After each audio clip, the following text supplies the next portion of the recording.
은퇴 후 평화로운 노후를 꿈꿨던 한 노부부가 있었습니다. 그런데 윗집에 이사온 젊은 부부가 밤낮 없이 소음을 일으켰죠. 참다 못해 항의했지만 오히려 더 심한 소음으로 보복당했습니다. 경찰도 구청도 해결해주지 못했어요. 그러던 어느 날 충격적인 진실이 밝혀졌습니다. 층간소음에 숨겨진 과거의 악연, 그리고 예상치 못한 화해의 순간까지. 오늘 이야기 시작하기 전에 구독과 좋아요를 눌러주세요. 그럼 이야기 시작하겠습니다. 박정호는 서울 도봉구의 한 아파트에서 35년간의 공직 생활을 마치고 은퇴한 지 석 달이 지났습니다. 구청에서 성실하게 일했던 그는 이제 아내 이영자와 단둘이 조용한 노후를 보내고 있었어요. 두 아들은 모두 결혼해서 독립했고 큰아들 준혁은 대기업에, 작은아들 준석은 의사로 각자의 삶을 잘 살고 있었죠. 매일 아침 6시에 일어나는 것이 박정호의 오랜 습관이었습니다. 찬물로 세수를 하고 운동복으로 갈아입은 후 아파트 단지를 한 바퀴 돌고 근처 공원까지 산책을 다녀오는 것이 일과였어요. 공원에서는 은퇴한 또래들이 모여 배드민턴을 치거나 장기를 두곤 했죠. 박정호도 가끔 그들과 어울렸지만 대부분은 혼자 벤치에 앉아 책을 읽거나 생각에 잠기는 것을 좋아했습니다. 집에 돌아오면 이영자가 따뜻한 아침을 차려놓고 기다리고 있었어요. 된장찌개에 계란말이, 그리고 각종 나물 반찬들이 소박하지만 정갈하게 차려진 밥상이었죠. 두 사람은 조용히 마주 앉아 식사를 하며 하루 계획을 이야기했습니다. 때로는 장을 보러 가기도 하고 때로는 집에서 각자의 취미 생활을 즐기기도 했어요. 오후가 되면 박정호는 거실 창가에 앉아 신문을 읽거나 TV를 봤습니다. 이영자는 뜨개질을 하거나 화초를 가꾸며 시간을 보냈죠. 저녁이 되면 두 사람은 함께 드라마를 보거나 옛날 이야기를 나누며 하루를 마무리했습니다. 평범하지만 평화로운 일상이 계속되고 있었어요. 여보, 차 한잔 할래요? 이영자가 따뜻한 녹차를 들고 왔을 때 박정호는 창밖을 내다보고 있었습니다. 오래된 아파트 단지였지만 나무들이 울창하게 자라 있어 계절의 변화를 느낄 수 있는 곳이었죠. 봄에는 벚꽃이, 여름에는 녹음이, 가을에는 단풍이, 겨울에는 설경이 아름다운 곳이었습니다. 차를 마시며 두 사람은 다음 주에 올 손자들 이야기를 했어요. 준혁의 아이들은 할아버지, 할머니를 무척 좋아했고 올 때마다 집안을 시끌벅적하게 만들곤 했죠. 박정호는 손자들을 위해 장난감을 사두었고 이영자는 아이들이 좋아하는 음식을 준비할 계획을 세우고 있었습니다. 그런데 그날 오후 윗집에 이사 트럭이 도착했어요. 박정호는 창문 너머로 젊은 부부가 짐을 옮기는 모습을 봤습니다. 30대 초반으로 보이는 부부였는데 남자는 키가 크고 안경을 썼고 여자는 단발머리에 활발해 보였어요. 이삿짐 센터 직원들이 부지런히 짐을 나르는 동안 부부는 서로 의논하며 짐을 정리하고 있었죠. 저녁 무렵 현관벨이 울렸습니다. 문을 열자 낮에 본 젊은 부부가 서 있었어요. 남자가 먼저 고개를 숙이며 인사했습니다. 안녕하세요. 위층에 이사 온 김민수라고 합니다. 아내 최지연이에요. 박정호와 이영자는 반갑게 인사를 받았어요. 김민수는 떡 한 상자를 내밀며 앞으로 잘 부탁드린다고 했죠. 예의 바르고 깔끔한 인상이었습니다. 잠시 서서 이야기를 나누는데 김민수는 IT 회사에 다니고 최지연은 학원 강사라고 했어요. 박정호는 젊은 부부가 마음에 들었습니다. 그날 밤부터 윗집에서 소리가 나기 시작했어요. 이사 정리를 하는 소리였죠. 무거운 가구를 옮기는 소리, 못을 박는 소리, 바닥에 무언가를 끄는 소리가 연이어 들렸습니다. 밤 11시가 넘어서도 소리는 계속됐어요. 박정호는 천장을 올려다봤지만 이해하기로 했습니다. 누구나 이사하는 날은 정신없고 시끄럽기 마련이니까요. 그러나 일주일이 지나도 상황은 나아지지 않았습니다. 오히려 더 심해졌어요. 매일 밤 10시가 되면 어김없이 윗집에서 쿵쿵거리는 발소리가 들렸고 의자를 끄는 소리, 문을 여닫는 소리가 이어졌죠. 새벽 1시, 때로는 2시까지 소음이 계속됐습니다. 박정호는 잠을 설치기 시작했고 이영자도 예민해졌어요. 처음 며칠은 참을만 했습니다. 아직 짐 정리가 끝나지 않았을 거라고, 조금만 더 기다리면 나아질 거라고 스스로를 달랬죠. 하지만 시간이 지날수록 소음은 더 다양해졌습니다. 청소기 돌리는 소리, 세탁기 돌아가는 소리, TV 소리까지 겹쳐졌어요. 특히 밤늦은 시간의 발소리는 마치 일부러 쿵쿵 걷는 것처럼 들렸습니다. 박정호는 낮에도 피로감을 느끼기 시작했어요. 공원 산책을 나가도 몸이 무겁고 책을 읽어도 집중이 되지 않았죠. 이영자도 마찬가지였습니다. 두통을 호소하는 날이 많아졌고 신경이 날카로워져서 사소한 일에도 짜증을 내곤 했어요. 평화롭던 일상이 조금씩 무너지기 시작했습니다. 열흘째 되는 날 박정호는 더 이상 참을 수 없었어요. 밤 11시가 넘어서도 계속되는 소음에 결국 윗집으로 올라갔습니다. 초인종을 누르자 한참 후에 김민수가 문을 열었어요. 잠옷 차림이었는데 막 잠자리에 들려던 것처럼 보였죠. 아, 아저씨.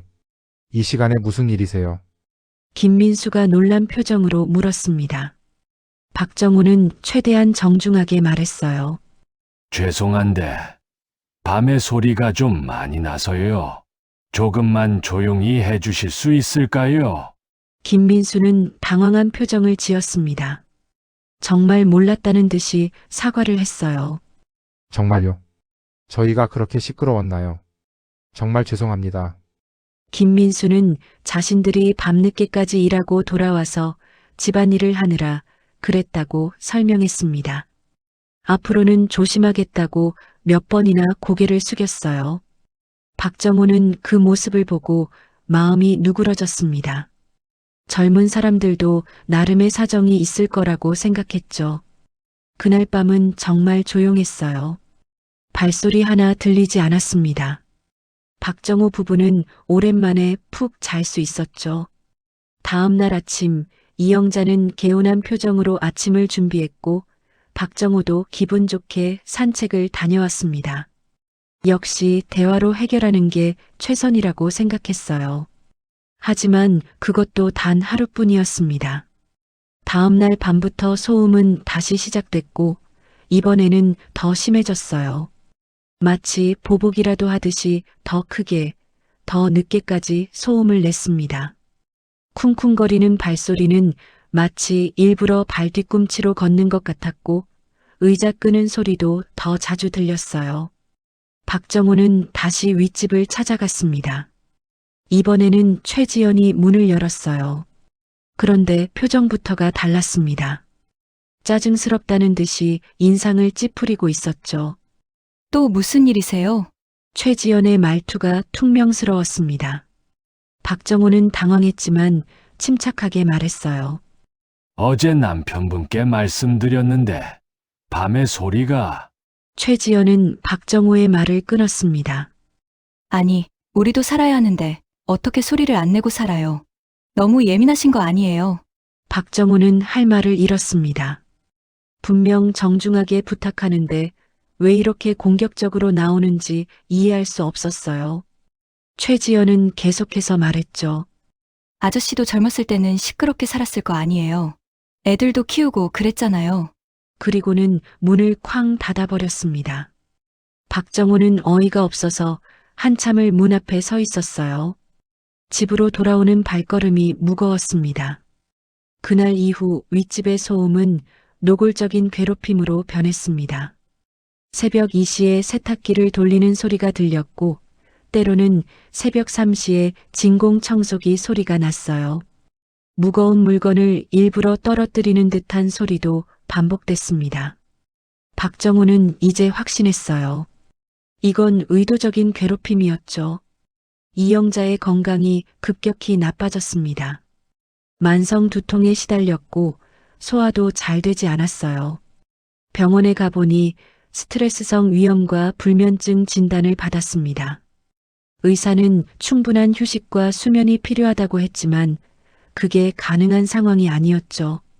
약을 처방받아왔지만 근본적인 해결책은 되지 못했습니다. 박정호는 관리사무소를 찾아갔어요. 소장은 박정호의 하소연을 듣고 난감한 표정을 지었습니다. 층간소음 문제가 요즘 많이 발생하고 있어요. 일단 제가 올라가서 얘기해 보겠습니다. 관리소장이 김민수의 집을 방문했지만 문을 열어주지 않았습니다. 초인종을 여러 번 눌러도 응답이 없었어요. 할 수 없이 경고문을 문에 붙이고 돌아왔죠.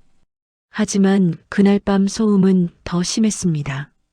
마치 관리사무소에 신고한 것에 대한 보복처럼 느껴졌어요. 박정호는 경찰에 신고하기로 했습니다. 112에 전화를 걸어 층간소음 신고를 했어요. 30분 후 경찰차가 도착했고 경찰관 2명이 박정호의 집으로 왔습니다. 상황을 설명하자 경찰관들이 윗집으로 올라갔어요. 한참 후 경찰관들이 내려왔습니다. 표정이 썩 좋지 않았어요. 일단 경고는 했습니다. 하지만 지금은 조용하다고 하네요. 경찰이 가고 나자 다시 소음이 시작됐습니다. 박정호는 분통이 터졌어요. 법적으로도 해결이 안 되는 상황이 답답했죠. 경찰에 몇 번 더 신고했지만 매번 같은 패턴이었습니다. 경찰이 오면 조용하고 가면 다시 시끄러워지는 것이었어요. 박정호는 층간소음 측정기를 대여하기로 했습니다. 인터넷으로 알아보니 구청에서 대여가 가능했어요. 일주일 동안 측정기를 설치하고 데이터를 수집했습니다. 밤 10시부터 새벽 2시까지 기준치를 훨씬 넘는 소음이 계속 기록됐죠. 측정 데이터를 들고 구청 환경과를 찾아갔습니다. 담당 공무원은 서류를 검토하더니 현장 조사를 나가보겠다고 했어요. 며칠 후 구청 직원이 박정호의 집을 방문했습니다. 하지만 그날따라 윗집은 조용했어요. 직원은 난감한 표정을 지으며 말했죠. 층간소음 분쟁 조정 신청을 해보시는 게 어떨까요? 양측이 만나서 대화로 해결하는 겁니다. 박정호는 희망을 갖고 조정 신청을 했습니다. 하지만 정해진 날짜에 김민수 부부는 나타나지 않았어요. 조정위원은 상대방이 불참하면 강제할 수 없다고 했습니다. 박정호는 허탈했어요. 피해자인 자신은 이렇게 고통받고 있는데 가해자는 아무런 제재를 받지 않는다는 게 이해가 되지 않았죠. 어느 날 엘리베이터에서 김민수와 마주쳤습니다. 박정호가 인사를 하려 했지만 김민수는 비웃는 듯한 표정으로 쳐다보고는 아무 말 없이 지나갔어요. 그 순간 박정호는 깨달았습니다. 이건 단순한 층간소음이 아니라 의도적인 괴롭힘이라는 것을요. 박정호는 변호사 상담을 받으러 갔습니다. 하지만 변호사의 대답은 현실적이면서도 절망적이었어요. 민사소송을 할 수는 있지만 시간이 오래 걸립니다. 승소하더라도 배상금이 크지 않고 강제 집행도 어려워요. 박정호는 막막했습니다. 법도 제도도 자신들을 보호해주지 못한다는 현실이 씁쓸했어요. 집으로 돌아오는 길에 박정호는 깊은 무력감을 느꼈습니다. 평생 성실하게 살아왔고 문제 해결 능력도 뛰어나다고 자부했는데 이런 상황 앞에서는 아무것도 할 수 없었어요. 그러던 어느 날 큰아들 준혁이 집에 왔습니다. 주말에 가족과 함께 오기로 했다가 혼자 먼저 들른 것이었어요. 현관문을 열고 들어선 준혁은 아버지의 모습을 보고 깜짝 놀랐습니다. 불과 한 달 전에 봤을 때와는 완전히 다른 모습이었어요. 눈 밑에는 다크서클이 짙게 내려앉았고 볼은 홀쭉하게 들어가 있었죠. 준혁은 어머니의 모습도 마찬가지로 수척해진 것을 보고 걱정스러운 마음이 들었습니다. 부모님이 무슨 큰 병이라도 걸린 건 아닌가 싶었어요. 거실에 앉자마자 준혁은 조심스럽게 물었습니다. 아버지, 어디 편찮으신 데라도 있으세요? 얼굴이 많이 안 좋아 보이시는데. 박정우는 아들에게 걱정을 끼치고 싶지 않았습니다. 하지만 이영자가 한숨을 쉬며 말을 꺼냈어요. 윗집 때문에 잠을 못 자서 그래. 준혁은 자초지종을 듣고 화가 났습니다. 자신의 부모님이 이런 고통을 겪고 있었다는 게 믿기지 않았어요. 특히 상대방이 정중한 부탁을 무시하고 오히려 더 심하게 괴롭힌다는 사실에 분노했죠. 제가 올라가서 얘기해 볼게요. 준혁이 자리에서 일어났습니다. 박정우는 말렸지만 준혁은 듣지 않았어요. 평소 온순한 성격이었지만 부모님이 당한 일을 생각하니 참을 수 없었습니다. 준혁은 윗집 문 앞에 섰습니다. 초인종을 눌렀지만 한참 동안 응답이 없었어요. 계속 초인종을 누르자 겨우 문이 열렸습니다. 김민수가 짜증스러운 표정으로 나왔죠. 뭐예요? 그 순간 두 사람의 눈이 마주쳤습니다. 김민수의 표정이 굳어졌어요. 준혁도 놀라서 입을 다물지 못했습니다. 김민수는 준혁의 대학 동기였던 것입니다. 민수야. 박준혁, 두 사람은 한참을 말없이 서 있었습니다. 대학 졸업 후 10년 만에 만난 것이었어요. 하지만 반가운 재회는 아니었습니다. 김민수의 눈빛에는 놀라움과 함께 복잡한 감정이 섞여 있었고 준혁은 과거의 기억이 떠올라 불편했어요. 최지연이 나와서 상황을 파악했습니다. 남편이 아는 사람인 것 같아 물었죠. 누구세요? 대학 동기야. 박준혁. 최지연의 표정도 굳어졌습니다. 남편에게서 박준혁 이야기를 많이 들었기 때문이었어요. 대학 시절 남편을 괴롭혔던 사람, 남편의 자존감을 바닥까지 떨어뜨렸던 사람이 바로 박준혁이었죠. 준혁은 이제 모든 상황이 이해됐습니다. 왜 김민수가 부모님을 괴롭혔는지, 왜 그렇게 악의적으로 행동했는지 알게 됐어요. 자신의 과거가 부모님에게까지 영향을 미쳤다는 사실에 죄책감이 밀려왔습니다. 민수야, 우리 얘기 좀 하자. 할 얘기 없어. 김민수가 문을 닫으려 했습니다. 준혁이 급하게 말했어요. 제발 잠깐만. 정말 할 얘기가 있어. 김민수는 잠시 망설이다가 문을 열었습니다. 준혁은 안으로 들어갔어요. 거실에 앉은 세 사람 사이에는 무거운 침묵이 흘렀죠. 내 아버지가 아래층에 산다는 걸 이사 온 후에 알았어. 김민수가 먼저 입을 열었습니다. 목소리에는 씁쓸함이 묻어났어요. 그래서 일부러 소음을 낸 거야. 준혁이 물었습니다. 김민수는 고개를 끄덕였어요. 유치한 복수라는 거 알아. 하지만 네가 나한테 한 짓을 생각하면 준혁은 집으로 돌아와 부모님 앞에 앉았습니다. 한참을 말을 못하다가 겨우 입을 열었어요. 목소리가 떨렸고 눈에는 눈물이 고여 있었죠. 아버지, 어머니. 정말 죄송합니다. 박정우와 이영자는 놀란 표정으로 아들을 봤습니다. 갑자기 왜 사과를 하는지 이해가 되지 않았어요. 윗집 사람이 제 대학 동기예요. 김민수라고. 제가 학교 다닐 때 그 친구를 괴롭혔어요. 박정우는 충격을 받았습니다. 자신이 그토록 자랑스러워했던 아들이 남을 괴롭혔다는 사실을 받아들이기 어려웠어요. 이영자도 입을 다물지 못했죠. 준혁은 떨리는 목소리로 과거를 고백하기 시작했습니다. 대학 시절 자신이 얼마나 못된 인간이었는지를 하나하나 털어놨어요. 김민수는 지방에서 올라온 가난한 학생이었습니다. 장학금으로 겨우 학교를 다녔고 아르바이트를 해서 생활비를 벌었어요. 반면 준혁은 부유한 집안에서 자란 학생이었죠. 용돈도 넉넉했고 좋은 차도 있었습니다. 그런 준혁의 눈에 김민수는 무시해도 되는 존재로 보였어요. 처음에는 사소한 것부터 시작됐습니다. 김민수에게 심부름을 시키고 과제를 대신 하게 했어요. 술자리에서는 김민수를 놀림거리로 만들었고 여자친구들 앞에서 망신을 주기도 했죠.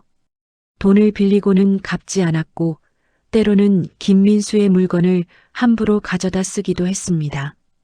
가장 심했던 건 졸업을 앞둔 시기였어요.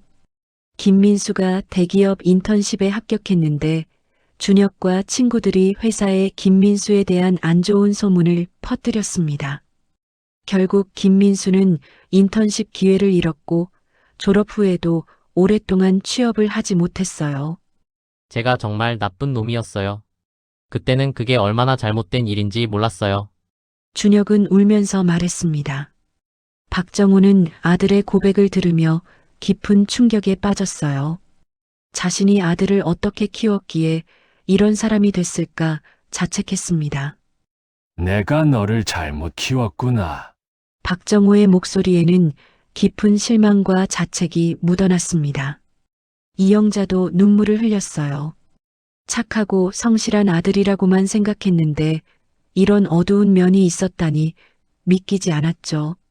준혁은 계속해서 사과했습니다. 졸업 후 사회생활을 하면서 자신의 잘못을 깨달았다고 김민수에게 사과하고 싶었지만 연락처를 몰라서 할 수 없었다고 했어요. 그런데 이렇게 만나게 됐고 심지어 자신의 과거 때문에 부모님까지 고통받게 됐다는 사실에 죄책감이 컸습니다. 박정호는 며칠 동안 깊은 고민에 빠졌습니다. 분명 자신들은 피해자였어요. 2달 넘게 층간소음으로 고통받았고 건강까지 나빠졌습니다. 하지만 그 원인이 아들의 과거 잘못에 있었다는 사실을 알게 된 이상 단순히 김민수를 원망할 수만은 없었어요. 박정호는 김민수의 입장에서 생각해 봤습니다. 대학 시절 받은 상처와 모욕, 그로 인해 망가진 인생. 그런 김민수가 가해자의 부모를 만났을 때 느꼈을 감정을 상상하니 이해가 됐어요. 물론 그렇다고 해서 자신들이 당한 고통이 정당화되는 건 아니었지만 적어도 김민수의 행동에 이유가 있었다는 걸 알게 됐죠. 이영자도 복잡한 심정이었습니다. 윗집 사람들을 원망하고 미워했는데 그들도 피해자였다는 생각이 들었어요. 아들의 잘못으로 인한 연쇄 반응이 이런 결과를 낳았다는 게 씁쓸했습니다. 박정호는 결심했습니다. 이 악순환을 끊어야 한다고 생각했어요. 과거의 잘못이 현재까지 이어져 모두를 불행하게 만들고 있었죠. 누군가는 먼저 손을 내밀어야 했고 그게 아버지인 자신의 역할이라고 판단했습니다. 박정호는 준혁에게 말했습니다. 나와 함께 윗집에 가자. 준혁은 놀란 표정을 지었어요. 아버지가 무엇을 하려는지 알 수 없었죠. 아버지, 제가 혼자 가서 사과할게요. 아니다. 함께 가야 해. 이건 너만의 문제가 아니야. 2 사람은 윗집으로 올라갔습니다. 초인종을 누르자 최지연이 문을 열었어요. 박정우와 준혁을 보고 경계하는 표정을 지었죠. 무슨 일이세요? 김민수 씨와 얘기하고 싶습니다. 중요한 일이에요. 최지연은 망설이다가 2 사람을 안으로 들였습니다. 김민수가 거실에 나왔어요. 4 사람이 마주 앉았습니다. 박정우가 먼저 입을 열었습니다. 우리 아들이 과거에 당신에게 큰 잘못을 했다고 들었습니다. 김민수는 놀란 표정을 지었어요. 박정우가 계속 말했습니다. 아들을 제대로 가르치지 못한 것은 부모의 책임입니다. 정말 죄송합니다. 박정우가 고개를 숙였습니다. 김민수와 최지연은 당황했어요. 나이 지긋한 어른이 자신들에게 고개를 숙이는 모습이 불편했죠. 준혁도 무릎을 꿇었습니다. 민수야, 정말 미안하다. 내가 너한테 한 짓은 용서받을 수 없는 일이야. 준혁의 눈에서 눈물이 흘렀습니다. 내가 받은 상처와 고통을 이제야 이해하게 됐어. 정말 미안해. 김민수는 복잡한 표정으로 준혁을 바라봤습니다. 10년 동안 가슴속에 묻어둔 분노와 상처가 다시 떠올랐어요. 하지만 동시에 준혁의 진심 어린 사과를 보며 마음이 흔들렸죠. 최지연이 남편의 손을 잡았습니다. 그녀도 남편이 얼마나 힘들어했는지 알고 있었어요. 대학 시절의 상처로 인해 자존감이 바닥까지 떨어졌고 그것을 회복하는데 오랜 시간이 걸렸죠. 하지만 이제는 달라졌습니다. 김민수도 작은 회사지만 과장까지 올라갔고 사랑하는 아내와 결혼해서 나름대로 행복하게 살고 있었어요. 김민수가 한참을 침묵하다가 입을 열었습니다. 사실 저도 죄송합니다. 박정우를 바라보며 말했어요. 어르신들은 아무 잘못이 없는데 제가 복수심에 눈이 멀어서 괴롭혔어요. 김민수도 고개를 숙였습니다. 정말 유치하고 못된 짓이었어요. 죄송합니다. 네 사람 사이에 묘한 분위기가 흘렀습니다. 서로가 서로에게 상처를 주고받은 관계였지만 이제는 그것을 인정하고 사과하고 있었어요. 과거의 잘못이 현재까지 이어져 만든 악순환이 조금씩 풀리기 시작했습니다. 박정우가 김민수를 바라보며 말했습니다. 과거는 과거입니다. 이제 우리 모두 앞을 봐야 하지 않겠습니까? 그 말에는 진심이 담겨 있었어요. 박정우는 김민수의 아픔을 이해했고 동시에 자신들의 고통도 인정받기를 원했습니다. 그리고 무엇보다 이 끝없는 악순환을 끊고 싶었어요. 김민수가 준혁을 봤습니다. 대학 시절 그토록 미워했던 사람이었지만 지금 눈앞에 있는 준혁은 달라 보였어요. 진심으로 후회하고 있었고 사과하고 있었죠. 시간이 필요해요. 김민수가 말했습니다. 완전히 용서하기까지는 시간이 걸릴 것 같아요. 하지만 노력해 보겠습니다. 준혁이 고개를 들었습니다. 김민수가 손을 내밀었어요. 준혁은 그 손을 잡았습니다. 완전한 화해는 아니었지만 시작이었어요. 최지연이 자리에서 일어났습니다. 차라도 한 잔 드릴게요. 분위기가 조금 부드러워졌습니다. 차를 마시며 네 사람은 조심스럽게 대화를 나눴어요. 과거의 이야기는 피하고 현재의 생활에 대해 이야기했죠.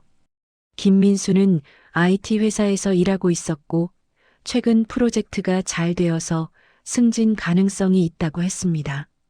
최지연은 영어 학원에서 아이들을 가르치는 일이 보람이 있다고 했어요.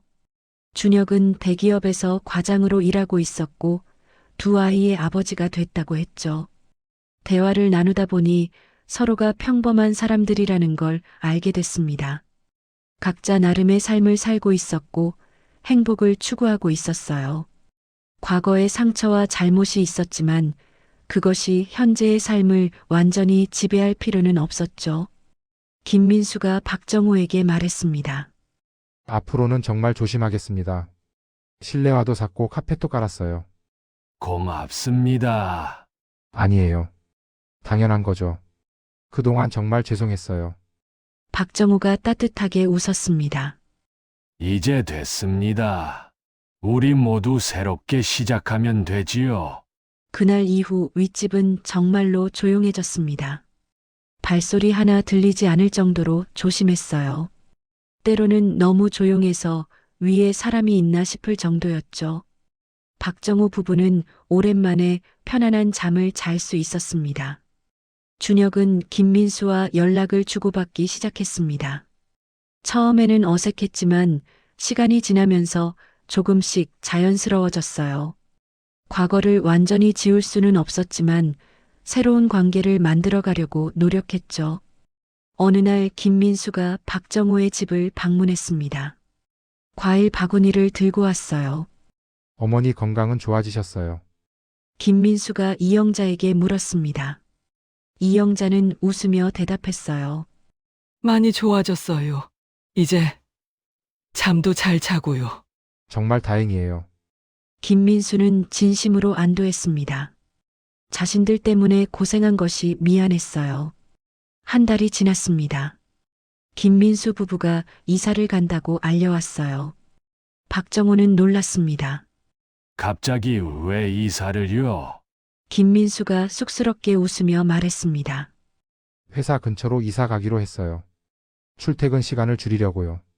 하지만 박정호는 알고 있었습니다. 김민수가 새롭게 시작하고 싶어 한다는 것을요. 과거의 기억이 있는 이곳을 떠나 정말로 새 출발을 하려는 것이었죠. 이사 가는 날, 김민수 부부는 박정호 부부에게 작별 인사를 했습니다. 그동안 정말 죄송했고 또 감사했습니다. 김민수가 말했습니다. 어르신들 덕분에 저도 많이 배웠어요. 박정호가 김민수의 어깨를 두드렸습니다. 건강하게 잘 지내요. 앞으로 좋은 일만 있기를 바랍니다. 네 사람이 포옹했습니다. 과거의 앙금은 완전히 사라졌어요. 서로에게 상처를 줬지만 결국 화해했고 더 나은 사람이 되는 계기가 됐죠. 김민수 부부가 떠난 후 새로운 이웃이 이사 왔습니다. 중년 부부였는데 매우 조용한 사람들이었어요. 박정호는 새 이웃들과 인사를 나누며 좋은 관계를 만들어 갔습니다. 준혁이 가족과 함께 집에 왔을 때 박정호는 아들에게 말했습니다. 이번 일로 많은 걸 배웠다. 준혁이 아버지를 봤습니다. 과거의 잘못은 반드시 대가를 치르게 된다는 것. 그리고 진심 어린 사과와 용서가 얼마나 중요한지를 알게 됐어. 준혁은 고개를 끄덕였습니다. 저도 많이 반성했어요. 앞으로는 더 좋은 사람이 되려고 노력할게요. 그래야지. 내 아이들에게 부끄럽지 않은 아버지가 되어야 해. 박정호는 손자들과 놀아주며 평화로운 시간을 보냈습니다. 거실 창밖으로는 봄 햇살이 따뜻하게 비치고 있었어요. 층간소음으로 시작된 갈등은 끝났고 모두가 교훈을 얻었습니다. 이영자가 저녁 준비를 하며 말했습니다. 힘든 시간이었지만 결과적으로는 좋은 경험이었어요. 박정호도 동의했습니다. 물론 2달 넘게 고통받은 것은 힘들었지만 그 과정에서 아들의 과거를 바로잡을 수 있었고 용서와 화해의 중요성을 배웠어요. 무엇보다 가족 간의 유대가 더 강해졌죠. 며칠 후 준혁에게서 전화가 왔습니다. 아버지 김민수가 새 직장에 잘 적응하고 있대요. 준혁은 김민수와 계속 연락을 주고받고 있었습니다. 완전한 친구는 아니었지만 서로를 이해하는 사이가 됐어요. 잘 됐구나. 박정호는 진심으로 기뻐했습니다. 모두가 각자의 자리에서 행복하게 살아가는 것, 그것이 가장 중요했어요. 저녁 노을이 아파트 단지를 붉게 물들였습니다. 박정호는 아내와 나란히 앉아 차를 마시며 평온한 일상을 즐겼어요. 층간소음으로 시작된 악몽 같은 시간은 끝났고 이제는 더 깊은 이해와 배려가 있는 삶이 시작됐습니다. 때로는 고통스러운 과정을 거쳐야만 진정한 평화에 도달할 수 있다는 것을 박정호는 이번 일을 통해 깊이 깨달았어요.